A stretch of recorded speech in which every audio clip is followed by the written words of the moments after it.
देश की 140 करोड़ जनता जो है ये मोदी जी को अच्छी तरह समझ रही है, इसमें दो राय नहीं है। मोदी जी के किए गए अब तक के सारे कार्यों से जनता पूरी तरह संतुष्ट है। भ्रष्टाचार पे लगाम जनता मोदी जी के साथ है।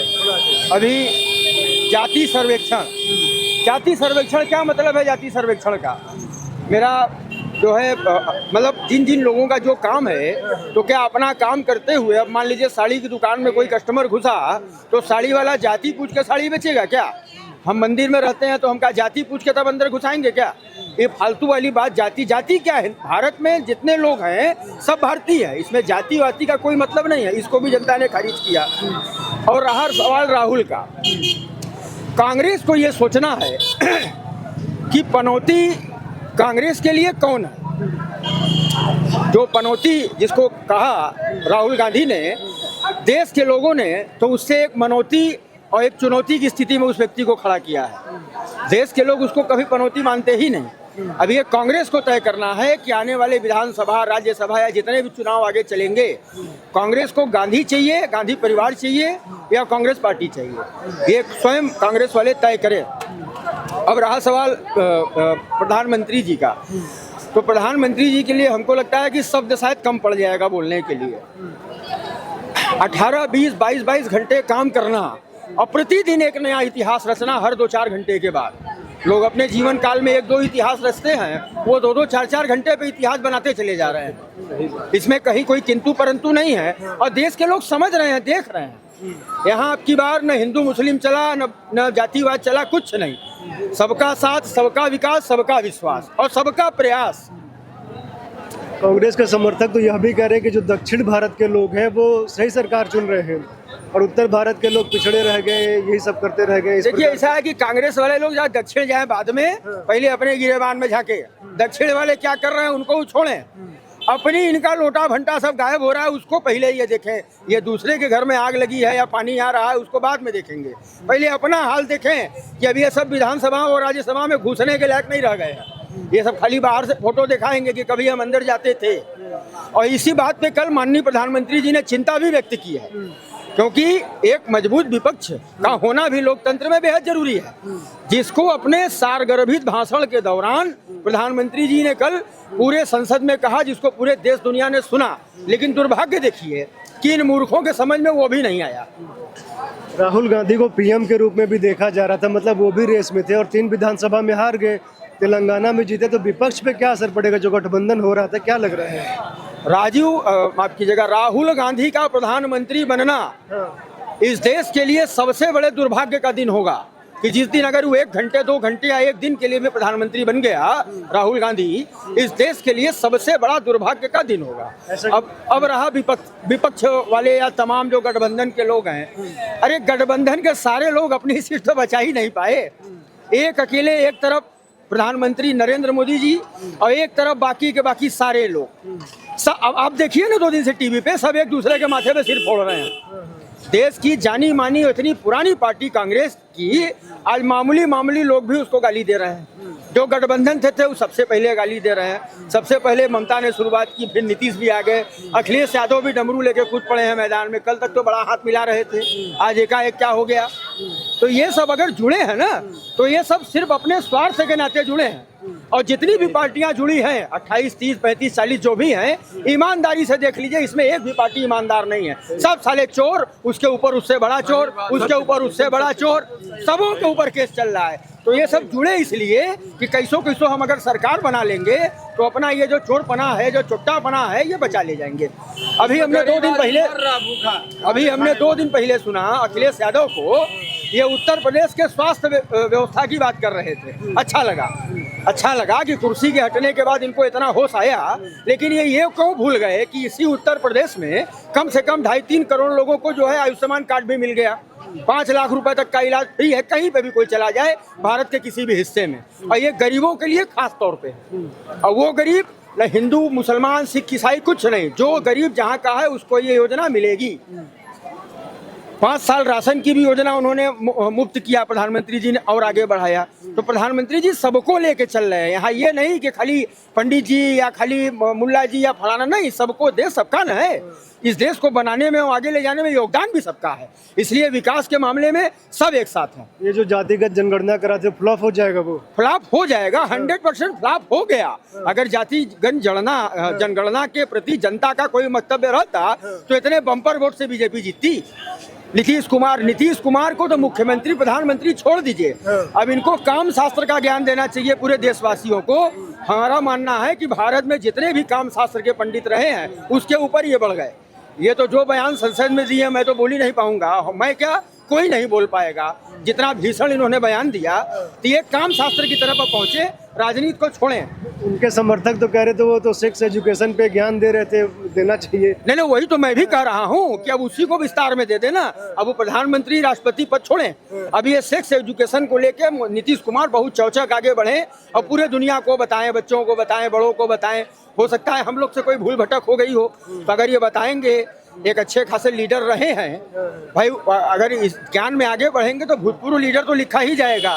तो अब इसी काम को आगे बढ़ाएं, क्योंकि संसद में बड़े तरीके से उन्होंने समझाया, पूरे देश ने देखा कि जिस तरीके से नीतीश कुमार समझा रहे थे, मतलब स्तब्ध हो गए हम लोग कि रे बाप रे बाप, उठ के जाना पड़ गया बाहर। बगल में माँ बैठी है, मतलब पत्नी के सामने भी ये नहीं सुन पाए कि भगवान क्या बोल रहा है ये व्यक्ति। दुनिया देख रही थी कि उसके पीछे बैठी हुई लेडी जो उन्हीं की मंत्री है, बार बार बेचारी मुंह छिपा रही है।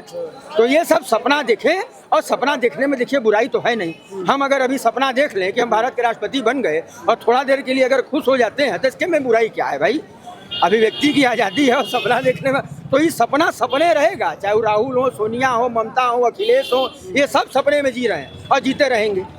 हम कह रहे हैं राहुल हो चाहे अखिलेश हो, इनकी अपनी व्यक्तिगत पहचान है क्या? क्या पहचान है? राहुल की पहचान ये है कि इंदिरा गांधी का पोता है, राजीव गांधी का लड़का है। नेहरू परिवार का बार बार नाम लेता है, फिरोज गांधी गायब।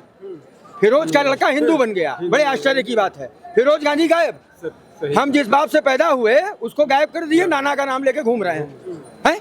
इससे बड़ा बेशरम कोई चाहिए? अब आते हैं अखिलेश यादव पे। इसकी पहचान क्या है? सिर्फ इतनी ना है कि मुलायम सिंह यादव का बेटा है।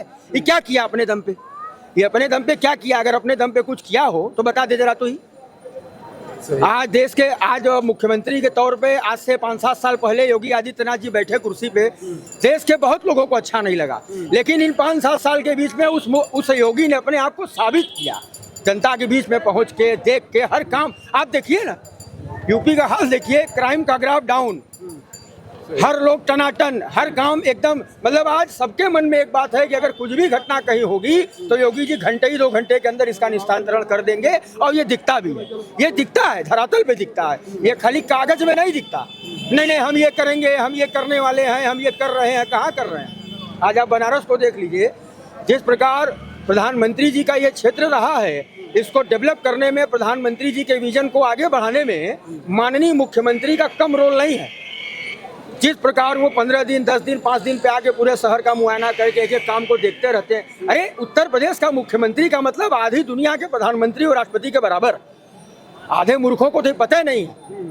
यूपी की आबादी 30 करोड़ टांगा हुआ है, बुलडोजर पे सब एकदम टनाटन है। पाकिस्तान की आबादी 22 करोड़ भीख मांग रहे हैं साले, सब खाली बम बनाने में परेशान है और कोई काम नहीं।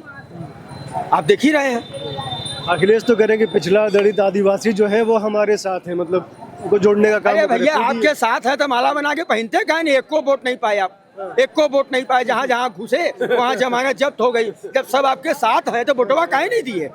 आपके साथ सब हैं, लेकिन अपने चाचा और बाप के साथ आप खुद नहीं थे।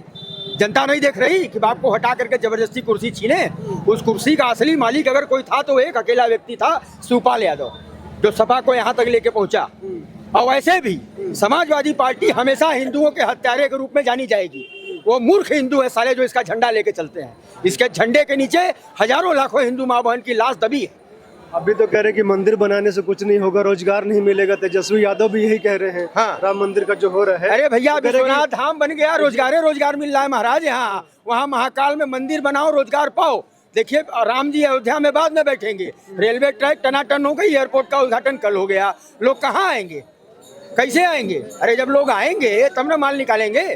आप अपने घर से यहाँ आए, हम अपने घर से निकलेंगे तो पैसा तो खर्चा चालू तुरंत हो जाएगा। यहीं पे लोग विश्वनाथ धाम आ रहे हैं तो पंडित जी को दे रहे हैं, होटल वाले को दे रहे हैं, नाव वाले को, ऑटो वाले को, खाने वाले को, तमाम सामान वाले को, और करने क्या आ रहे हैं? बाबा का दर्शन। और कमा कितने लोग रहे हैं? दर्जनों लोग। कोई 5 कमा रहा है, कोई 50 कमा रहा है, कमा रहे हैं सब, कोई कम कोई ज्यादा। सही बात। लेकिन जो भाजपा आया, अभी सब बोलते हैं महंगाई हो गई ना, फिर उसके बाद में 2000 रुपए भी चालू कर दिया, खेती का चालू कर दिया, हर किसानों को राशन फ्री में बंटवाने लगा, तेल फ्री में बंटवाने लगा। ऐसा कोई सरकार आया था पहले? ये बताइए।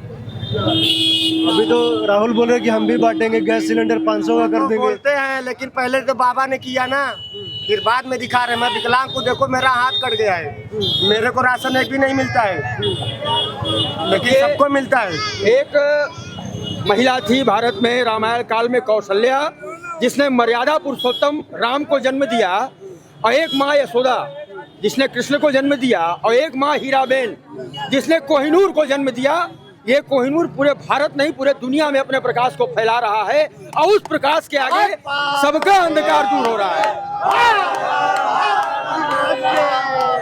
और बाबा विश्वनाथ से प्रार्थना है कि 140 करोड़ लोगों का एक एक सेकेंड, अब मेरे जिंदगी का जितना मन करे बाबा को उम्र लगा दें कि सैकड़ों साल तक वो हमारा जवान टनाटन रहे, योगी और मोदी। ये देश निरंतर आगे बढ़ता रहेगा। राहुल तो कह रहे कि मोदी जी अडानी अंबानी के हाथों देश बेच देंगे पूरा, यदि दोबारा आ गए फिर से। अरे भैया, देश बेच देंगे तो आजादी के बाद से जितना दौलत ही लूटे हैं, जब वो बेचेंगे तो वही पैसा दे के ही खरीद लेंगे।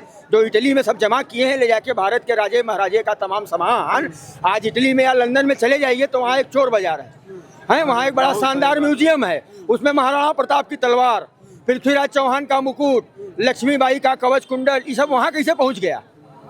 लक्ष्मीबाई भारत की, महाराणा प्रताप भारत के। तो जब ये सब बिकेगा, वैसे भी कांग्रेस के फंड में तो हजारों करोड़ है जो इतने साल से घोंट रहे हैं, 47 से लेके आज तक। ये बात करेंगे इनके जो है नाना जवाहरलाल नेहरू सोमनाथ मंदिर में जाके बोलते हैं कि यहाँ की कलाकृति देख के हमारा मन चिढ़ता है। क्यों? बिल्कुल चिढ़ेगा भाई, कोर्ट के ऊपर जनेऊधारी ही सब है, खाली बेवकूफ़ बनाना, खाली बेवकूफ़। अपनी नैया डूबेगी तो क्या हिंदू मुसलमान, संविधान खतरे में, लोकतंत्र खतरे में, अल्पसंख्यक खतरे में, सब इनको नकार दिए एक लाइन से, क्योंकि इतने साल से खाली बेवकूफ़ बना रहे हैं सब। इस समय मोदी के सबका काम हो रहा है ना, देश का भी काम हो रहा है, देश भी आगे बढ़ रहा है, और ये दुनिया देख रही है। मेरे अकेले वोट से योगी और मोदी नहीं जीते हैं, ये 3 राज्य में जो प्रचंड बहुमत आई है, ये जनता देख रही है भाई साहब। 70-80 करोड़ लोग मूर्ख नहीं है, मुंह बंद। और इसमें नारी शक्ति का भी विशेष योगदान अब की बार रहा है, क्योंकि हमारे यहाँ एक बात और कही गई है, यत्र पूज्यन्त नारी तत्र रमन्ते देवता। जहाँ नारी का सम्मान होता है, पूजा होती है, वहाँ देवता बसते हैं। सरस्वती उनके वो विद्या की अधिष्ठात्री हैं, माँ लक्ष्मी वो धन की परिचायक हैं, माँ दुर्गा और माँ काली ये शक्ति का परिचायक है। तो तीनों चीज में तो नारी का ही स्थान है। त्रेता युग में भगवान राम ने भी बगल में सोने की सीता बना करके पूजा किया था। तो ये सारी चीजें स्पष्ट है और सामने है। तो मोदी जी ने भी नारी को के सम्मान को आगे बढ़ाने के साथ साथ जो इतना शानदार काम किया है, और जिसमें देश की माताओं, बहनों, बेटियों ने जम के मोदी जी को अपना आशीर्वाद दिया है, इसमें कहीं कोई किंतु परंतु नहीं है।